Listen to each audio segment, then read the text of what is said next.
Hi అండి.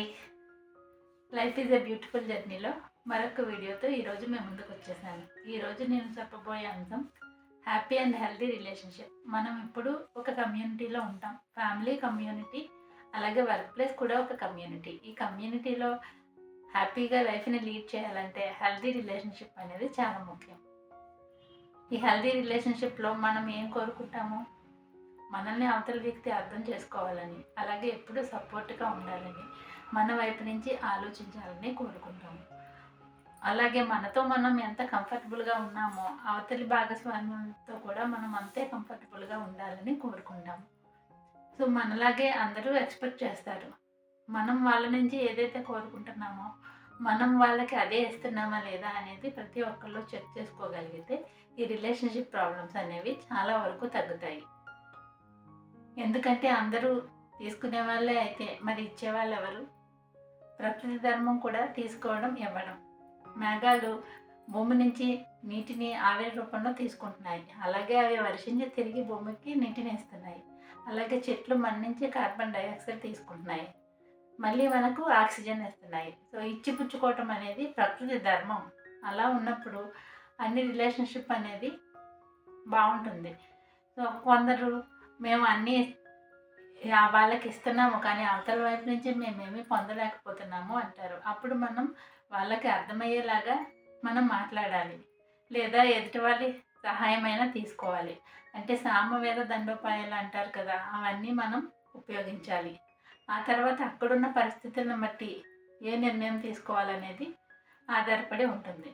అందరికీ ఒకే రకమైన సిచ్యువేషన్ ఉండదు కాబట్టి ఆ సిచ్యువేషన్ని అర్థం చేసుకొని మనం ప్రయత్నించగలగాలి.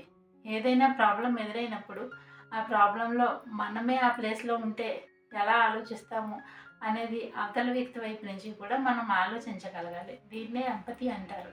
హెల్తీ రిలేషన్షిప్లో ఈ ఎంపతి అనేది చాలా ముఖ్యం. సో ఏదైనా మనకి ఇబ్బంది పెట్టే అంశం జరిగినప్పుడు అవతల వ్యక్తిని మనలో చూసుకొని మనం ఆలోచించగలగాలి. లేదా మనకి ఇష్టమైన వ్యక్తులు ఆ సిచ్యువేషన్లో ఉంటే ఎలా ప్రవర్తిస్తారు అనేది ఆలోచించగలిగినప్పుడు చాలా వరకు ప్రాబ్లమ్స్ అనేవి తగ్గుతాయి.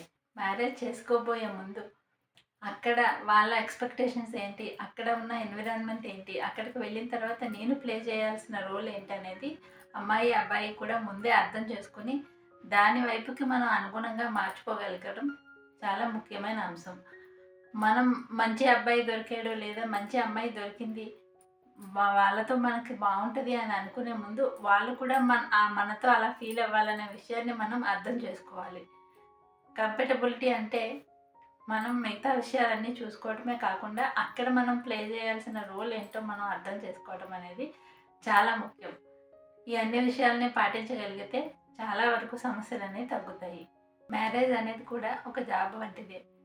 మనం అక్కడ మన రోల్ని అర్థం చేసుకుని అక్కడ స్కిల్స్ని డెవలప్ చేసుకుని అక్కడ అనుగుణంగా మనం రోల్ని ప్లే చేయగలిగినప్పుడు మాత్రమే అక్కడ అది లైఫ్ అనేది కంఫర్టబుల్గా హ్యాపీగా లీడ్ చేయగలుగుతాము. ఒక జాబ్ని మనం పొందినప్పుడు ఆ జాబ్కి అనుగుణంగా మన స్కిల్స్ అనేది మనం పెంచుకుంటాం. ట్రైనింగ్ తీసుకుని ఆ జాబ్లోకి వెళ్తాము. అక్కడ స్కిల్స్ని డెవలప్ చేసుకోకపోతే జాబ్ని ఎలా అయితే పోగొట్టుకుంటామో రిలేషన్షిప్లో కూడా అలాగే ప్రాబ్లమ్స్ వస్తాయి.